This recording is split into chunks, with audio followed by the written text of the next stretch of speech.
Good morning, everybody. Hi, my name's Delton, and this is my sailing into the unknown waters of Sonder. The bell rang, then our assistant principal made the following announcement over the PA system. This morning, Father Gibbons led us in prayer in anticipation of the verdict in the Jason Stockley case. We wanted to let you know that the verdict has been announced, and the judge found Stockley innocent of murder. If you are feeling angry or hurt right now, please reach out to the adults in the building and to your friends. There will be a meeting in the chapel right now for students who would like to process this announcement. Please be sensitive to the feelings of those around you today, not only here at school, but also in your homes, parishes, and neighborhoods. We continue to pray that we may bring the generosity of Jesus to the conversation and actions we take in the wake of this announcement.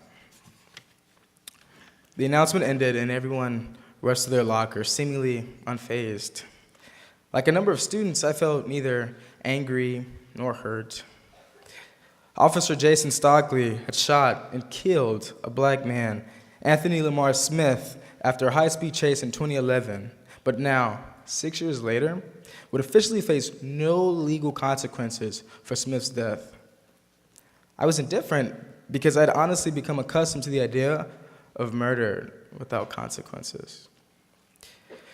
It was not until I heard the remark, "Yes, I am so glad Stockley got off," from a fellow student in the halls that I became angry and upset.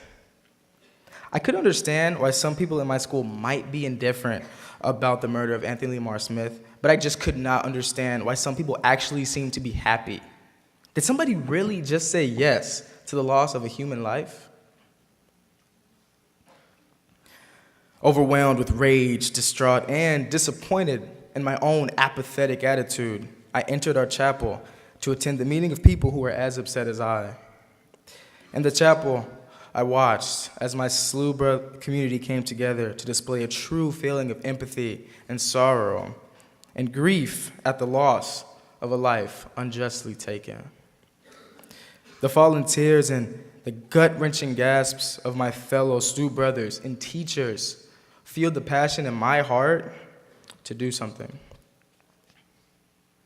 I decided to make use of my feelings, so that night I went to join the protests. I have to say, the experience at the protest was beautiful. I remember the warm feeling I had chanting in the middle of a normally very busy street when our activist group met up with hundreds of protesters coming off the highway. The sight of such a large and diverse group of people would normally be intimidating, but instead was really reassuring. More than 1,000 St. Louisans were as upset and outraged as I at the injustice of it all. We continued to march on and chant as cars honked in approval. The moment was so peaceful that people literally waved at us from the windows in their homes, showing us so much love and support. Once we made it to our destination in the middle of a very affluent neighborhood in St. Louis, we sat silently on the ground in the center of the street for 6 minutes to draw attention to the 6 years that this case had gone completely unnoticed. I'd like to share a concept with you. It is the idea that each random passerby is equally as vivid and complex, lives a life as equally and vivid and complex as your own. This concept is Sonder. Oh, it didn't come up. That's cool. Sonder is a word I hold so dear to me, I would tattoo it on my own heart. This concept is not a real word, but it comes from the Dictionary of Obscure Sorrows, an online database with concepts used to help express emotions. Sonder may be a difficult concept for some, so let me propose a thought experiment. If you would, take a moment and close your eyes. Imagine your life is a movie, starting from your birth. Picture your experiences and the people who are essential to your story.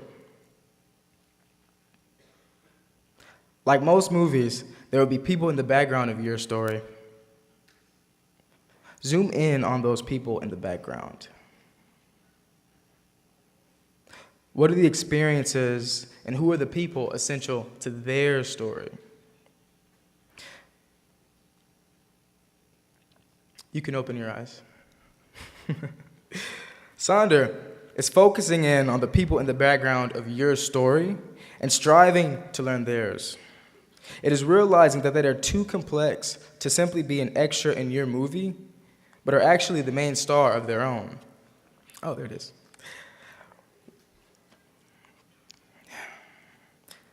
When I came home from the protests that night, I watched the news and saw a mob of angry people attacking the house of the mayor. Once again, the media had failed to display a peaceful protest in St. Louis, and instead left all the viewers seeing only the negative effects of that Friday. I almost cried as I watched all the beauty, love, and peace I had experienced with my community go completely unrecognized. I refused to accept defeat, and instead saw Sonder as a way to experience my life in my country and my city. Because of Sonder, I see Anthony Smith as more than some urban drug dealer or criminal who deserved to be gunned down by police. Through the lens of Sonder, I understand that what he did deserve was not death, but life and a chance to be understood by Officer Stockley. He had a family who loved and cared for him like many of us do. Anthony Lamar Smith was complex. Officer Jason Stockley is complex as well. Honestly, in my own experiences as a young black male, I have to say it is hard for me to relate to a white police officer because I am legitimately afraid of them. I have seen all the worst aspects of police officers on TV and social media that only reinforce my bias against police. I find myself worrying that police will see me through the lens of stereotypes and will end up shooting me dead because they fearfully mistook my graphing calculator for a gun. It took my rolling deep into the concept of Sonder to understand that Officer Jason Stockley is a person too. Just as Anthony is too complex to be labeled as a black criminal, Jason Stockley is too complex to merely be labeled as some white racist. I still struggle with understanding Jason Stockley, but I recognize that while I cannot excuse Jason's murdering of Anthony, I can at least understand that just as Anthony is a product of a system that has disenfranchised and disadvantaged his community, Officer Stockley is a product of a system that has cultivated his pervasive cultural implicit bias. Thank you, Father Massengale, for that phrase. Officer Jason Stockley is complex, and his story deserves to be understood as well. As attendees of the Ignatian Family Teach-In for Justice, I feel we are all called to leave the shores of comfort and row into the deep, unknown waters of Sonder. We must dive deep below the surface of petty labels and stereotypes that polarize us and find our way into the complex world that is human dignity and deeper understanding. Ideals of simplicity and complicity get us nowhere, but Sonder can lead us to Magis. It is here, at this teach-in, that Magis meets justice. As Pope Francis tells us, Magis is the fire and fervor in action, awakening those who lie dormant. At first, I was indifferent, and my heart was dim, but with the spirit of Sonder and Christ, the fire in my heart grew. Once we can see the value and the beauty of each life, we can light the dim flames of all those who lie dormant, and as a result, go forth and set the world on fire with the flame of equity, justice, and love. Thank you for your time.